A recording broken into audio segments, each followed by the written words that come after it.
can achieve the supreme without delay. Purport: there are two classes of sannyasis or persons in the renounced order of life. The Mayavadi sannyasis are engaged in the study of Sankhya philosophy, whereas the Vaishnava sannyasis are engaged in the study of Bhagavatam philosophy, which affords the proper commentary on the Vedanta Sutras. The Mayavadi sannyasis also study the Vedanta Sutras, but use their own commentary called Sharirika Bhashya, written by Shankaracharya. The students of the Bhagavad school are engaged in the devotional service of the Lord according to Pancharatriki regulations, and therefore the Vaishnavas sannyasis have multiple engagements in the transcendental service of the Lord. The Vaishnava sannyasis have nothing to do with the material activities, and yet they perform various activities in their devotional service to the Lord.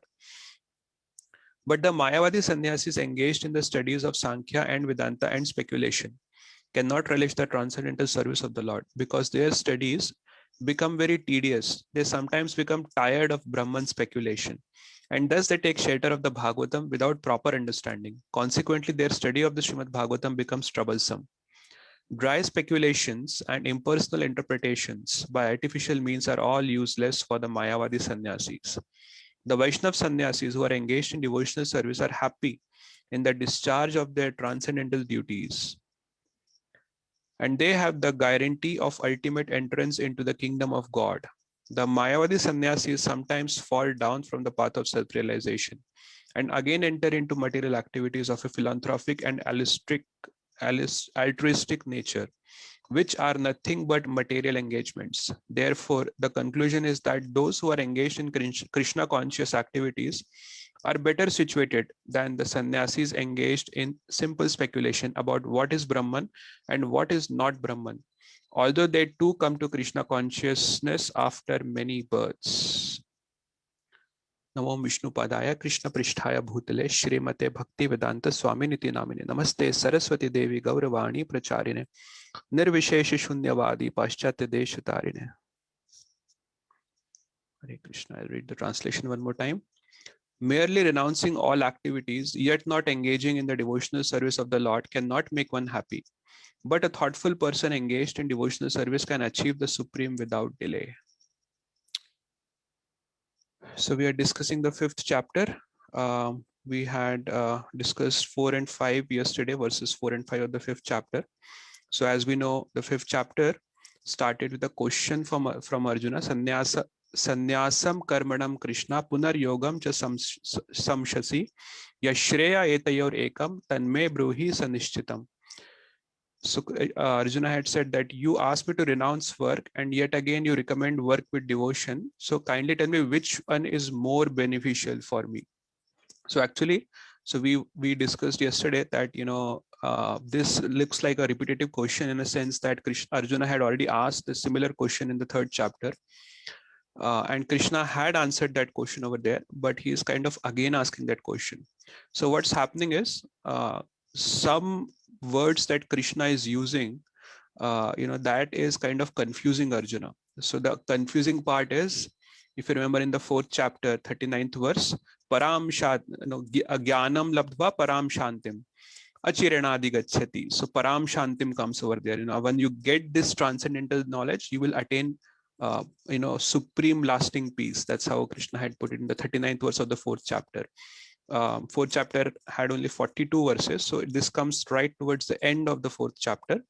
Then in the 41st verse, the second last verse of the 4th chapter, Krishna had said, he had used karma sannyas word over there. So karma sannyas, in a sense, Krishna uses, Prabhupada translates that as giving up the fruits of the work. And that's how Krishna puts it. But the word karma sannyas also comes. So sannyas basically means giving up all activities. And immediately after that, in the 42nd verse, Krishna says, Atishta Otishta Bharata, therefore rise and fight, using, armed with the knowledge of yoga and using knowledge as your weapon, get up and fight, Atishta Otishta Bharata. So this kind of is confusing Arjuna. First you are glorifying karma sannyas, you are glorifying param shanti madhigacchati, and then you are again asking me to fight. So what is it exactly I am supposed to do? So Arjuna wants to make very sure, he wants to make sure that, he's understanding this correctly. He's not confusing things. So in a way, he is also intelligent, because Prabhupada also says in the Bhagavatam that, doubt is a faculty of intelligence. Only an intelligent person can doubt, but so what happens is an intelligent person doubts about the futility of the material world, about the futility of the material pleasures. Foolish do not doubt it. Foolish people like me, they think that if you just come to America, that's it. Your life is set. You don't have to do anything else. You'll be happy throughout your life. But when we actually come here, it doesn't work like that. There are many other things that come. So they don't doubt. Foolish people, if you tell them, okay, if you do this course, you'll get a very nice job and you'll enjoy for the rest of your life. Yes, that's how it will be. So let me do this course in America or in UK or whatever. But ultimately, material world catches everyone. So actually what's happening is doubt is a faculty of intelligence. Only an intelligent person can doubt, and therefore Arjuna is questioning it again and again. And interestingly, Arjuna asked a very similar question again. After even this Krishna clarifying it multiple times, he again asked this question in the 18th chapter, the last chapter of the Bhagavad Gita, in the first verse. Sannyasya mahabaho tattvam ichhami veditum tyagyasya cha rishikesha prithak keshi nishudana. So he says, which one, what is the purpose of sannyas and what is the purpose of, basically what is the purpose of karma sannyas and what is the purpose of giving up the fruits of work, and which one is better? That's how Arjuna puts it. So we'll come to that later. So in the 5th chapter, so Krishna now tries to answer the question that Arjuna had asked. So obviously when Krishna had answered this question in the 3rd chapter, but every time, Krishna is answering the same question, there are two things that happen. He makes it more systematic and his answer is more deeper. It takes it to a different level altogether. So that's what Krishna also does here in the 5th chapter. So what Krishna does is, so there are different sections that comes in this chapter. First he says, so in the 3rd chapter, Krishna had said that yes, the Jnana Yoga might be, so in Arjuna's mind, he is thinking Jnana Yoga to be very lofty. It's a very high thing, and that's what I'm supposed to do. Basic Jnana Yoga, Karma Sannyas, and Sankhya, these three are used interchangeably in the Bhagavad Gita. So in his mind, because in the ladder, Jnana Yoga is higher than Karma Yoga. So in his mind, he's thinking Jnana Yoga to be higher and very lofty. And he's thinking that Karma Yoga is mundane. Why should I do something which is mundane? Why don't I do something higher? So that's how Arjuna is thinking in his mind. So in the 3rd chapter, Krishna had said, yes, Jnana Yoga might be better, like higher, but he kind of said that you are not qualified for Jnana Yoga. You are qualified for Karma Yoga. Therefore, do Karma Yoga. And even if you think that you are qualified for Jnana Yoga, still, do it for other people's benefit, for Lokahitam Rinam, for teaching others. That's how Krishna had put it in the 3rd chapter. Now in the 5th chapter, Krishna uses a different strategy. So he compares the two, he equates the two. He says that actually both are same only. There's no difference, because whatever result you get from Jnana Yoga, the same results you will get from Karma Yoga. There is no difference actually, because the result is the same. Although the path may look very different, one requires giving up the activity altogether. The other requires not giving up the activity, but giving up the fruits of the activity. Yet both the practitioners, they attain the same goal. But Krishna puts an added caveat over there. He says that actually Karma Yoga is easier than Jnana Yoga. So both are same, but Karma Yoga is easier. So he says that in the 2nd verse of the 5th chapter, the way Krishna puts it as Sannyasasya Karma Yogascha Nishreyasya Karavubhav Tayostu Karma Sannyasat Karma Yogo Vishishyate. So he says that Karma Yoga is better. Vishishyate means it is special. Prabhupada translates Vishishyate as better. So that's how Krishna is putting better, in a sense that it is easier in a way. So the first section in the 5th chapter is Krishna first equating the two, and then kind of telling Arjuna that it is actually Karma Yoga which is better. Then what he does is, he talks about the gyan of a karma yogi. So we may say that, okay, Jnana Yogi has Gyan. What does a Karma Yogi has? But actually Krishna had already said in the 4th chapter, by doing different sacrifices, the result of the sacrifice is that we get Gyan. Now, what that Gyan is, that Krishna didn't talk about in the 4th chapter. The name of the chapter was Transcendental Knowledge. But what that transcendental knowledge is, that Krishna didn't talk about. He talked about the different ways to get Gyan. He also talked about surrendering to a guru. That's the best way of getting Gyan, and what would be the consequence of that, getting that Gyan. Then what are the qualifications to get that Gyan? And then he talked about the glories of that Gyan. And once you get that Gyan, so Krishna had Param Gyanam Labdva Param Shantim. So he glorifies that Gyan also. But what that Gyan is, that Krishna didn't talk about in the 4th chapter. So that what that Gyan is actually will come in the 5th chapter, and it will continue from here on. It will go into the 6th chapter also. So he compares the Gyan of a Karma Yogi and the Gyan Yogi also. So he kind of says that even the Karma Yogi has Gyan. And he also talks about that how when the Karma Yogi progresses, he also gets the Gyan about super soul. So for the very first time in the Bhagavad Gita, Krishna is going to introduce the concept of super soul, of Paramatma. So far, he hasn't talked about super soul or Paramatma in the Bhagavad Gita. So that concept is going to come now.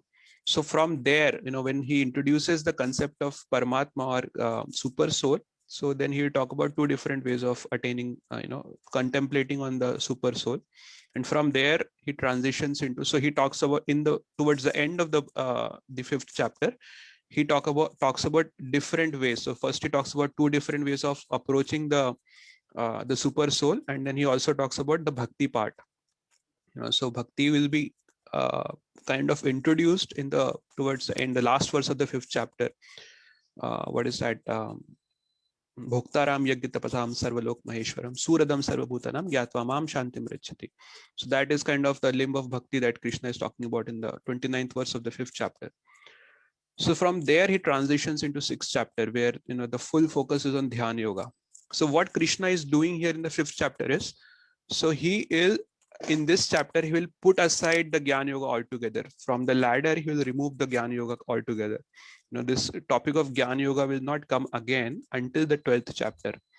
12th chapter, Arjuna will ask a question directly to Krishna, that who amongst the 2 are better, people who focus on the Brahman or people who focus on you as a person, as who directly worship you. So that's how Arjuna will ask a question, and again Krishna will answer that question in just 2 verses. He'll talk about that how bhaktas are better, and then the full chapter again focuses on the glorification of his bhaktas. What are the different qualities, characteristics of a bhakta? So that's how the name of the chapter itself is Devotional Service, the 12th chapter. So this is the last time when we are going to hear about Jnana Yoga in the 5th chapter until the 12th chapter. And then of course the 13th to 18th is a Jnana section itself of the Bhagavad Gita. So there the purpose of Krishna is not that Arjuna becomes a Jnana Yogi, but because Arjuna is very, he wants to know, what exactly is Jnana Yoga and what is that path of Jnana Yoga, how does a Jnana Yogi actually progresses. So therefore, in that context, Krishna talks about Jnana Yoga, and then again he talks about that how even people who attain Brahman, after attaining Brahman, they understand that Mad Bhaktim Labhate Param. That's how in the 18th chapter Krishna talks about. So coming back to this verse 5.6, Krishna is saying, merely renouncing all activities yet not engaging in the devotional service of the Lord cannot make one happy. But a thoughtful person engaged in devotional service can achieve the supreme without delay. Now here Prabhupada, interestingly, he compares the 2 sannyasis. So he talks about Mayavadi sannyasis, and he talks about the Bhakta sannyasis, the Vaishnav sannyasis also. Now, is it that Krishna is completely condemning that nobody should actually take sannyas itself? Actually, that's not the purpose here. Krishna is saying that we should not give up activity. In the 18th chapter, Krishna will make this very clear that the activity should not be given up. He specifically talks about 3 different things that should never be given up. Yajna, Dana, and Tapa, na tyajet. That's how Krishna puts it. Don't give up Yajna, Dana, and Tapa. These 3 have to be performed by everyone, even Manishinaha. Even Manishinaha These are the highly elevated people, and basically people who are already transcended, param. When we say they are very highly spiritually elevated souls, even those people should not give up these activities. So Prabhupada talks about, he compares the two, the Mayavadi sannyasis and the Vaishnav sannyasis. So what happens on the Jnana Marg or Mayavad Marg is that, their idea is that all the activity should be given up, and the focus is on mental speculation. Through one's own speculative understanding, they have to reach the Brahman. So their idea is to keep negating, not naiti. Naiti is we know that. Whereas the Vaishnava sannyasis doesn't do that. So we understand that there is a Ekadandi sannyas and the Three Dandi sannyas. Three Dandi sannyas is what it signifies is three danda means three, body, mind, and words. So all three should be used in the glorification of Krishna or in the service of Krishna. Body, mind, and words. These are our three faculties that we have through which we can serve the Supreme Lord. So by all three should be engaged in the service of the Lord.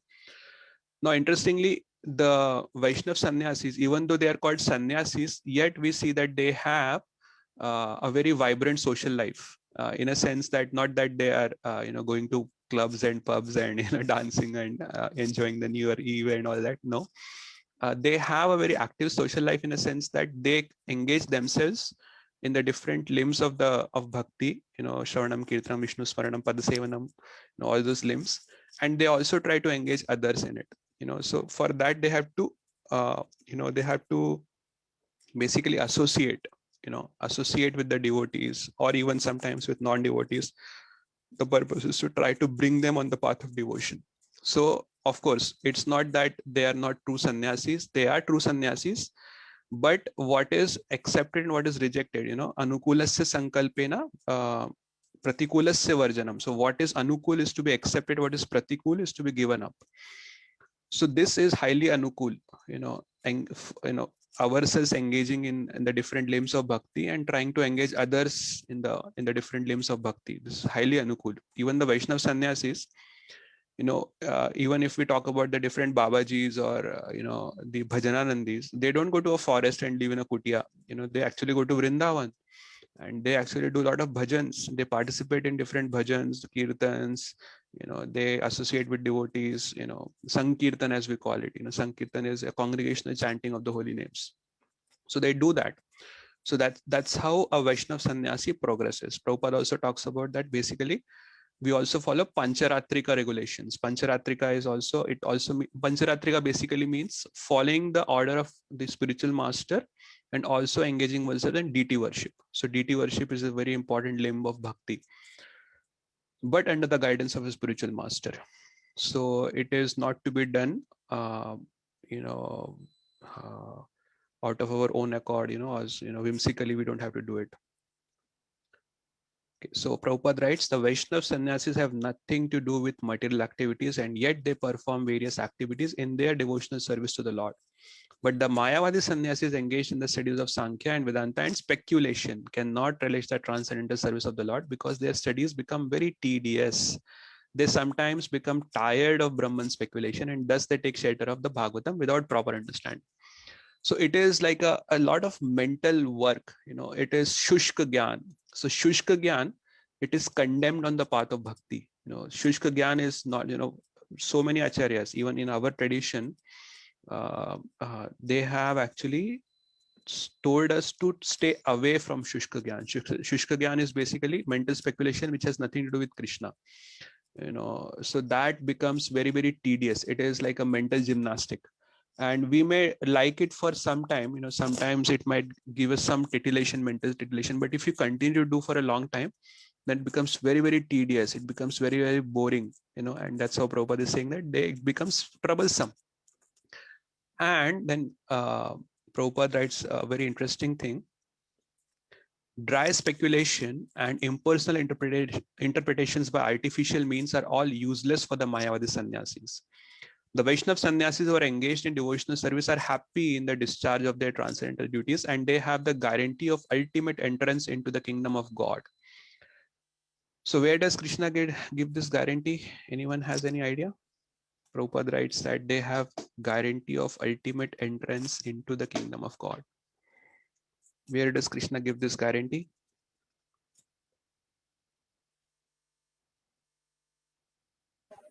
Is it Sarva Dharman Parityajya, Prabhuji? No. Yeah, that is also there. Definitely, yes. Sarvadharman Parit. I'm sorry, someone. Chapter 15. Chapter 15, Mataji. Yeah, the sloka, I think 16. Can you quote the verse? Hmm. 15.16, you said, right? Not the 16. I forgot the number, but it's like Tad Dhamam Paramam Mama. Oh, okay. Yeah. Yeah. That supreme abode of mine is not illumined by sun or moon or by fire. Not Bhasate Surya na Yeah, Shashanka. not that, right. Yad Gatva na Nivartante Tad Dhamam Paramam Mama. Right there, Krishna is kind of 15.6. giving information about his supreme abode, that how that abode is not illumined by sun or moon, or it's a very exalted loka. In the 15th chapter, interestingly, Krishna does talk about this in this verse 15.19. Yomam evam asammudo janati purushottama sa sarva vid bhajate mam sarva bhavena bharata. And then in the 20th verse, he says, Iti guhyatamam shastram idam uktam maya nagha etad buddhva buddhiman syat krita krityascha bharata. So one who knows me undiluted, janati purushottama, that I am the supreme person, sa sarvavid, he actually knows everything, and bhajate mam, he do my bhajan, because he understands that there is nothing greater than me, and sarva bhavena bharata, he worships me with all the emotions of his heart. And he says, Iti guhyatamam shastram, this is the most confidential part of the Vedic literature. Idam yuktam maya nagha etad buddhva, one who understands this, buddhiman syat, he will become more intelligent. He, first of all, he understands because he is intelligent, but he will become more intelligent. Krita krityascha bharat, and all his endeavors will know perfection. So that is definitely, we can understand this could be one hint that it's kind of a guarantee from Krishna.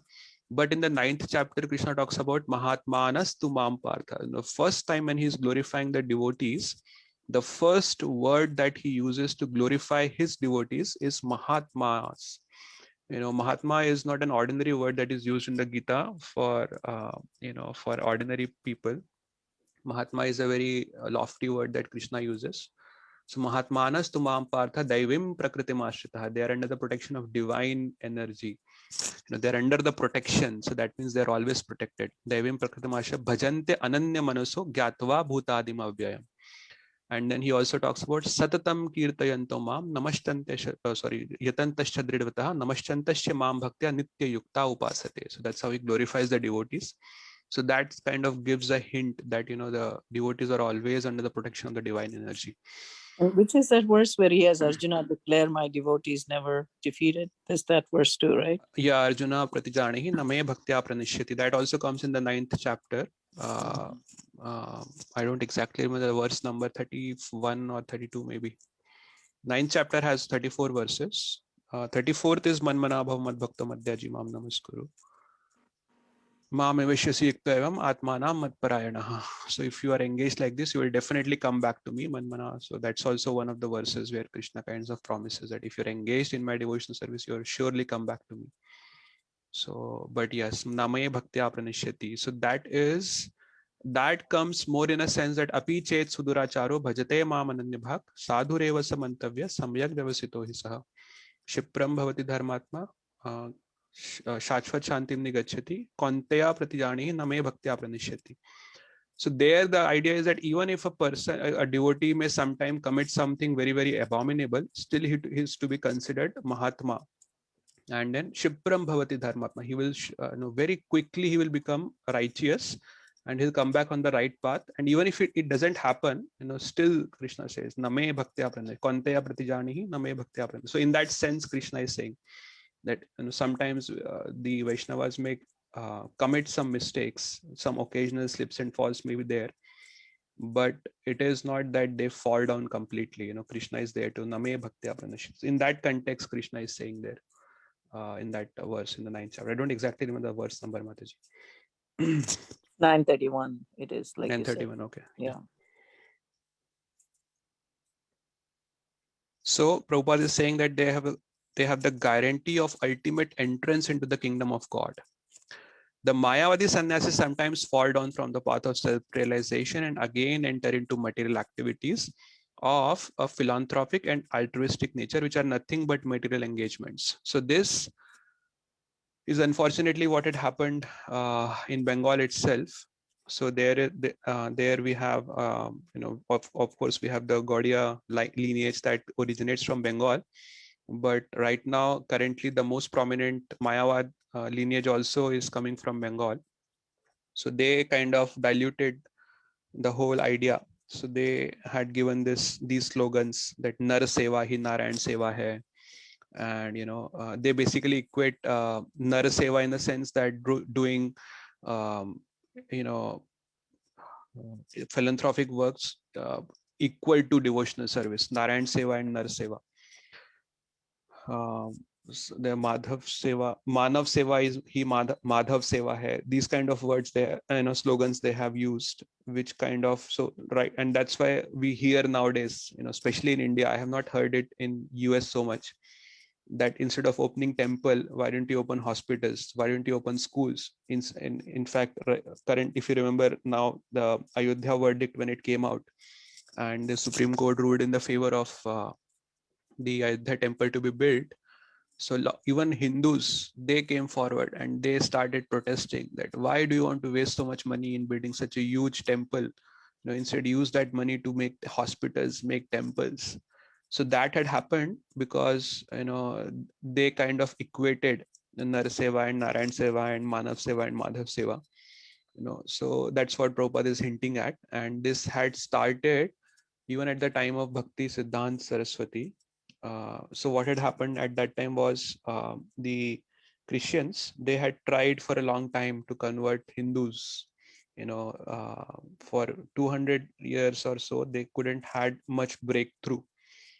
And then they came up with this strategy that, instead of trying to directly convert by preaching and all, you start doing some humanitarian work.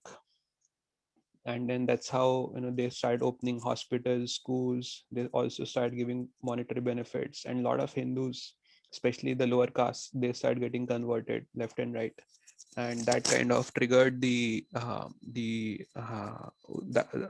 sannyasis and the other the Hindu elite class at that time, that so many people are getting converted, and they understood that they are converted in the pretext of philanthropic work. These Christians, they are converting. So they also said that, okay, we also have the same concept. So they started propagating these ideas that, Manav Seva, Madhav Seva, and Nar Seva, Narayan Seva. From there on, it caught the attention of people. And then from there on, things started getting diluted in the name of philanthropic work. This people started equating, and sometimes they consider it to be better than the service of the Lord. But Prabhupada is saying that actually they are all material engagements. In one of the purports, Prabhupada very insightfully, he writes about that how if we just work at the level of body, if we just work at the level of just opening hospitals and opening schools and don't give any spiritual knowledge, it is like saving the shirt of a drowning man. If a man is drowning in the ocean and we go and try to save him, and all we save is his shirt and let his body drown. So that is how Prabhupada puts it, that actually, if you only give relief at the level of body and you don't give relief at the level of the soul, you might be able to give some temporary relief to the body. They might get some money, they might get some food, they might get some good education, but ultimately, they will still spiritually, they are going downhill only. In the next life, they will have to suffer if not in this life. So that's how Prabhupada had put it. That's very insightful, actually. We can understand, we can relate to that, actually. So Prabhupada is saying, therefore, the conclusion is that those who are engaged in Krishna conscious activities are better situated than the sannyasis engaged in simple speculation about what is Brahman and what is not Brahman. Although they too come to Krishna consciousness after many, many births. Bahunam janmanam ante gyanvan mam prapadyante vasudevah sarvamiti samahatma sudurlabha. That's how Krishna puts it in the 7th chapter, if I am not wrong. that after many births they will understand that actually Vasudeva Sarvamiti. Therefore, right in the 7th chapter, when the bhakti section starts, so after giving all this knowledge, ultimately Krishna comes to Maya Asakta Manha Partha Yoga Minjana Madashraya Asamshayam Samagram Mam Yatha Gyasya Tatsuma, that you make your mind attached to me. If you make your mind attached to me, everything else will automatically fall in place. Whatever renunciation will also come, jnana will also come, because the ultimate goal is to become attached to Krishna. That's how even the Vedescha Sarver Ahameva Vedyo. The goal of Vedas is to know me. So when we know Krishna, the goal is then ultimately, when after knowing Krishna, the only option for us is to love Krishna, to become attached to Krishna. But Krishna also qualifies that in the next verse, in the 7th chapter, 2nd verse, he says, Manushyanam sahastreshu kaschid yatati siddhaya yatatam api siddhanam kaschin mam vaiti tatvatah. He says it's not very easy. It's very rare actually such a person will come. Manushyanam sahastreshu, in thousands of men, only one will try to endeavor like this. And amongst the thousands who try to endeavor like this, only one can understand me, tatvatah. Evam yoveti tatvatah. That's how Krishna puts it in the 7th chapter. So it's not easy, it's very rare actually. So sometimes we get a little worked up that, my family members are not coming to Krishna. They are not accepting bhakti. They are still doing their mundane karma related stuff, or demigod worship, or this worship, or that they are following that Baba, this Baba. So we have to understand, even Krishna says that, that it's not easy. It's very rare that a person will approach Krishna directly and try to become engaged. Of course, we have to try, we have to give a sincere attempt to do it. But if someone doesn't right away come onto the path of bhakti, you have to understand that actually, so what we can do is give them some exposure, at least give them the seed of bhakti somehow or the other, at least put it in their minds, give them some prasad, let them come to at least one kirtan, one bhajan, hear some glories of Krishna, hear some Krishna katha somehow or the other. That's how we can at least give them a start in their service to Krishna, or on the path of bhakti. Maybe sometime later in this life or in the next life, they will progress. So we have to take it like this. Ultimately we cannot say that someone came to Krishna because of us. It may happen that somebody really came to Krishna because of us, but actually it is possible that in the past they might have got some agyas sukruti, or or in the previous life they have got some agyas sukriti. They had already started on the path of bhakti, and then in this life they are taking it up completely, wholeheartedly actually. So with that, I just take a quick pause and see if there are any questions or comments or corrections about what I said today.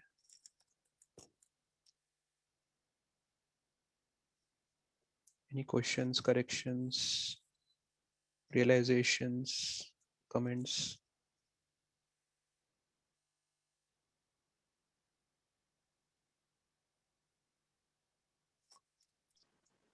Hare Krishna, Prabhuji.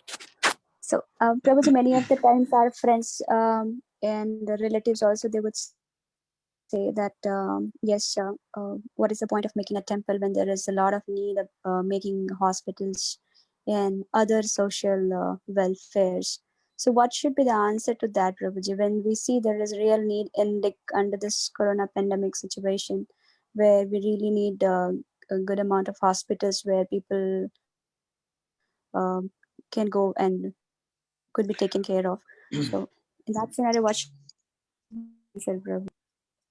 Yeah, actually, so there could be these kind of emergencies. So right now we understand that corona is something which is unprecedented. We have not seen any pandemic at the which is as widespread as corona. Yes, we had the Black Plague, but it only had affected a certain portion of the world. It only affected Europe. We also had some other Spanish flu and this, and then mad cow disease, but it only affected certain countries, certain geographical areas. Now this coronavirus is something unprecedented. It's a pandemic. I haven't heard the word pandemic in my life. This is the first time even I heard, and I was wondering what exactly does it mean. I have heard epidemic, what is pandemic? And then I realized that actually when some disease affects the entire globe, then it is called as pandemic. And in the actually the known history, whatever history is known, we haven't come across any such situation. So this is definitely unprecedented, and the the amount of destruction it is causing is much severe. The amount of, so many people are dying, so many people are getting. So definitely in these kind of emergencies, we can see that, okay, yeah, we have to first try to save their life, and once the life is saved, then we can try to give them spiritual knowledge. So even we have devotee doctors who are working day and night, and in their small way, while they're trying to save the patients, they're also trying to help the patients. You might have seen the videos that how the doctors in the corona wards, they are doing kirtans and chanting, because people are stressed out. They don't know whether they will live or die. The corona patients, they are so scared, they don't know whether they are going to survive or not, because in my family itself, I had gone through this situation. So everybody is so stressed out. So now we have to understand that, okay, so leaving aside this corona situation, if we whenever this these philanthropic activities are done, even if suppose there is a very, very poor person, and then you give them some food. And it's not that actually ISKCON doesn't do such activities. We know that Prabhupada had said that within the 10 kilometers radius of any ISKCON temple, nobody should go hungry. And we have this Food for Life program. Now the name has changed, Food for Life. It's a different program, because apparently there was a court case that we have lost. So they had to change the name of that program. But that is the biggest food relief program in the world. There is no other program to the scale and the to which the reach of that program is really far and wide. So we do such activities also, but of course we don't just feed food, we feed prasad to them, to people in general. So now, leaving aside what ISKCON is doing at a philanthropic level, suppose we see that, when these kind of activities are done, and okay, some people have benefited out of it. Yes, they might, their living standards might improve to a little bit, to a little extent, or some maybe a considerable extent. But then what do they do after that?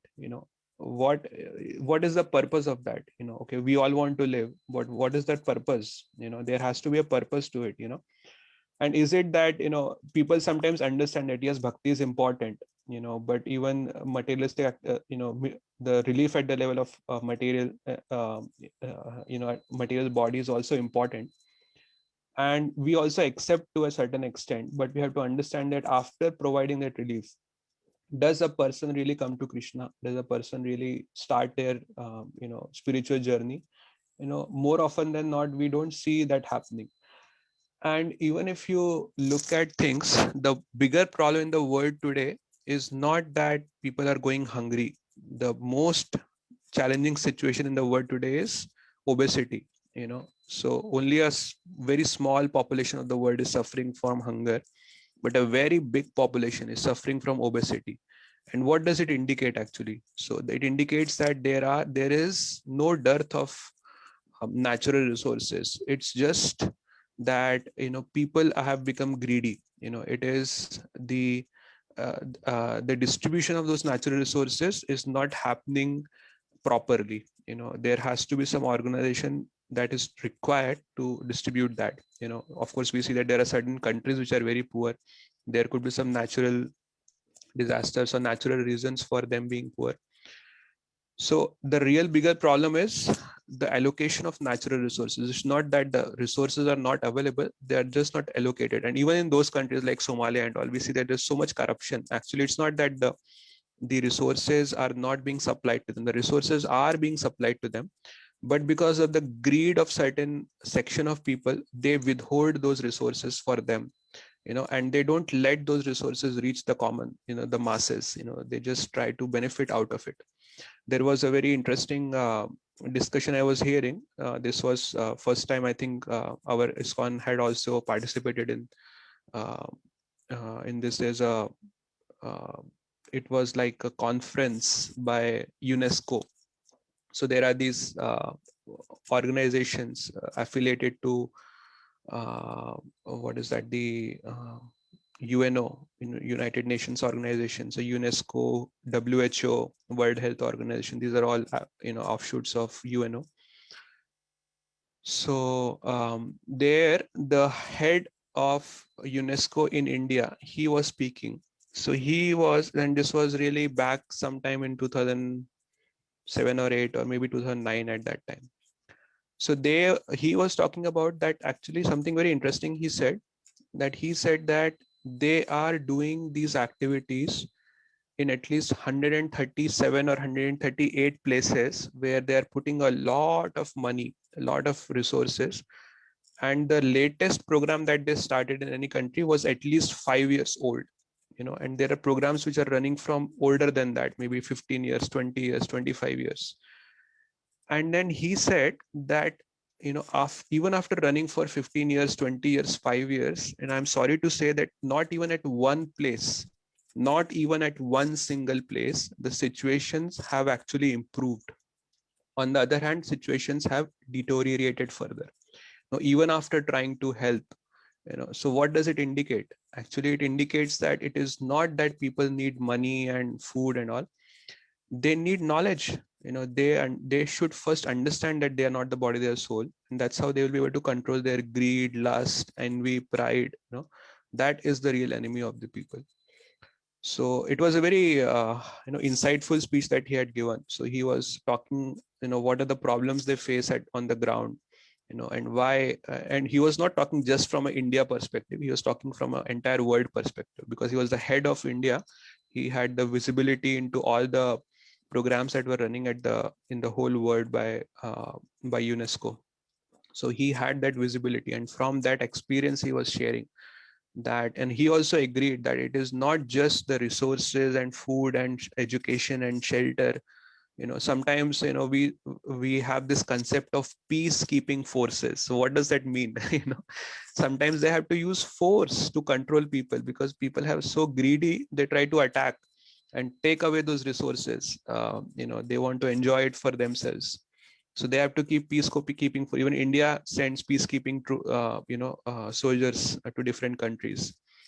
So it's very, in one sense, it's counterproductive. To keep peace, you have to use force. So maybe these are some of the points we can use, Mataji, when we are talking to them, that just giving relief at the level of body and not giving any real knowledge, not telling them anything about the soul, is not actually going to help. It will further deteriorate, and they will get free money, free food. How is it helping them? Yep, true, Prabhuji. Thank you, Prabhu. Any other questions, corrections, comments?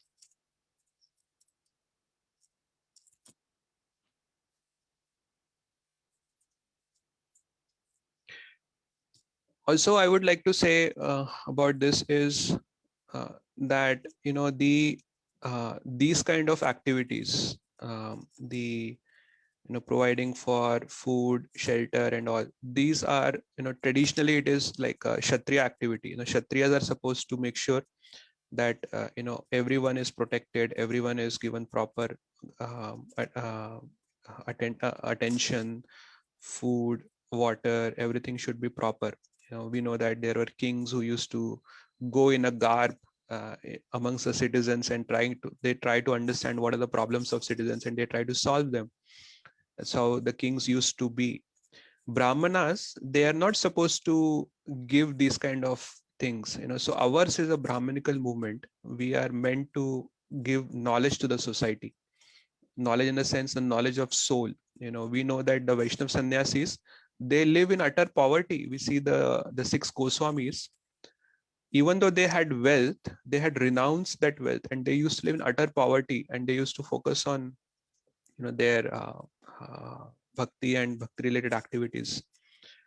So what does it actually tells us? And actually, if we see these, most of these 6 Goswamis, they actually come from a Kshatriya background.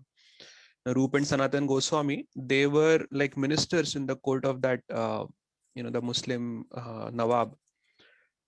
So they were from a Kshatriya background, yet they had given up their Kshatriya background and they had taken up Brahminical, uh, duties. So Brahmins, they are supposed to give knowledge to the society. They are not supposed to provide for food, shelter, and all that. Of course, we do it, but that is not the main focus of our organization, of our society. It's an international society for Krishna consciousness. So maybe we can use that also to tell them that, okay, this is something which is to be dealt by the government, and they are most well equipped to deal with such things.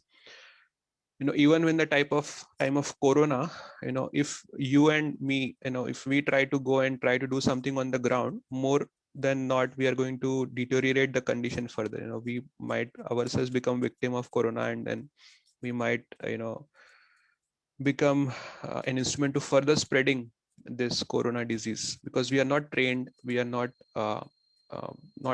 doctors by profession. So at the most we can do is contribute to some fundraising and all. So but the government have people, they have resources, they have manpower who are trained to deal with such kind of calamities, such kind of emergencies, and those are the people who are best equipped to do it. Of course, we had seen that the hospitals, even they were not able to support the inflow of patients, people were dying, and then the government stepped in, and what they did is they converted different hotels into kind of, so all these hotel rooms were used as hospital rooms. They had supplied different ventilators and different medical equipments in each of the room, and try to convert them into hospitals, and that's how they had tried to provide for people who are not getting any medical attention. And we have all of us might have heard these kind of news, that even though hospitals had the capacity to take more patients, but they were withholding that because they were trying to make money. They were trying to give it to people who were ready to pay more for it. So again, the concept of greed comes in. They were trying to do business at the cost of the lives of other people, and that's where government had to step in, and they had taken controls of certain hospitals to make sure that even after doing that, some government officers, they also started doing the same thing. So even though the intentions of the government might be there, yet because the people are not, their consciousness is not elevated, they try to take advantage of the situation. We have heard about in India itself that there are false, fake vaccination drives. Doctors had done it, they had done fake vaccination drives to make money. They were getting money from people, and they were giving fake vaccines to people. God only knows what they were putting in the injection, but it was later discovered. So this kind of shows that people's consciousness is into these kind of activities. It is not elevated. So they are trying to make money even in these dire situations, in these kind of emergency situations.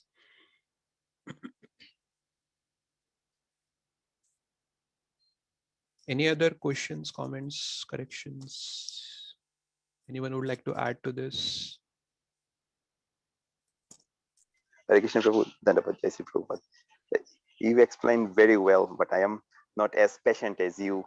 So whenever I see those type of argument, I just go on full blown attack. Usually, from my little experience, only people who make those kind of arguments, they don't mind spending whatever they have for other things, going to movie, club, all those things. Only when it comes to donating for temple or doing, then their brain tells, oh, okay, why don't you do something for the mankind? Even then they don't do it. So I don't know, whatever you explain them, they already maybe have made up their mind. But your explanations are very good, at least to shut their mouth up in front of public.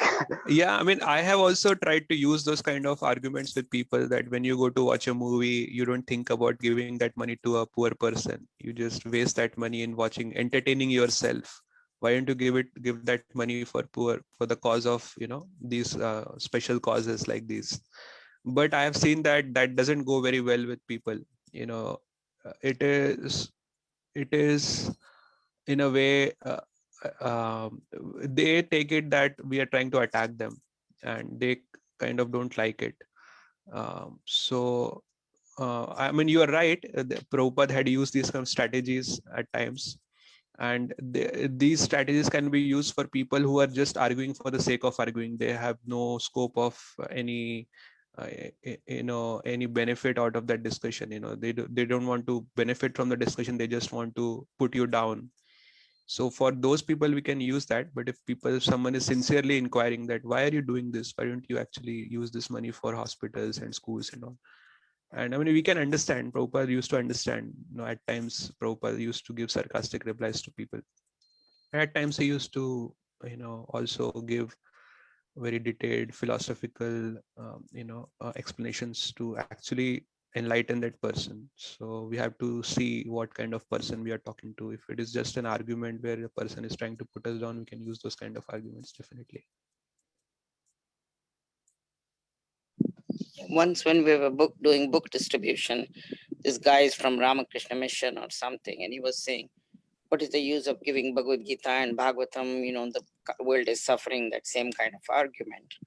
And then we told him, I said, you can simultaneously help people. There is not just because you're doing devotional service doesn't exclude, it's not mutually exclusive that, okay, you can't serve mankind also simultaneously. You can do that. But we said, if you feed somebody, they're going to get hungry again. Yeah. How many times can you keep on feeding somebody? You give them something, or even if they get sick, it's not like once in their lifetime they'll get COVID and then they'll be disease free for the rest of their life. Some other disease will come, something else will come. So everybody has to go through some amount of disease, some amount of hardship. But if you give them spiritual knowledge, then you can save their soul if they go back to Godhead. And that's what Bhaktisiddhanta Saraswati Thakur used to say. If you all the other social work is temporary, it's not going to help them in their next life. But if they give them spiritual knowledge, Krishna says, whatever you accomplish, there is no loss or diminution. So even if you do 5% in this life, next life you start at the 5%, you don't lose that 5% that you already did in this life. Whereas all other social work activities stop with the end of the body. Once the body dies, where is the question of social work? But if you do spiritual distribution, knowledge, and devotional service, then it is lifetime after lifetime they will benefit. So if you tell them that little bit, slowly it sinks in, at least for argument's sake, they understand that, yeah, this is a higher cause. And we said, you don't need to stop serving mankind. In your own community, if you can help in some way, you can do that also. But at the same time, don't stop this. This is more important than that. So if you give them a comparative analysis, they're more likely to listen. Very true, Mataji. I completely agree with that. So I think the point is, if a person has to really elevate on the path of spirituality, three things are really, really important. It comes in our bhakti literature multiple times. Even acharyas have talked about Adav Shraddha, Sadhu Sangha, and Bhajan Kriya. These three are vital. But first, that Adav Shraddha is required. Unless someone has that inquisitiveness to know about this, why are these people actually doing it? Let me try to understand. Are these people foolish?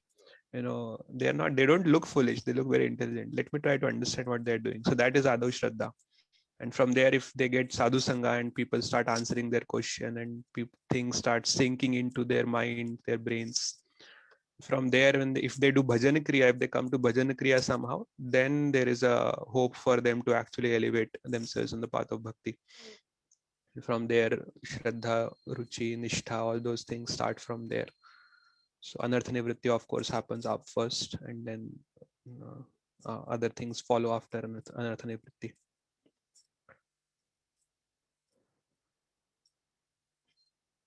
Okay, all right. I think we have exceeded the time, so we'll stop here. Thank you, everyone. Thank you for joining.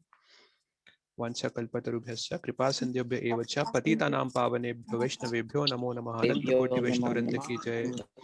Srila Prabhupada ki jai. Srimad Bhagavad Gita ki jai. Ganpati Govardhan Mahaprabhu ki jai. Prabhupada ki jai. Hare Krishna. Hare Krishna.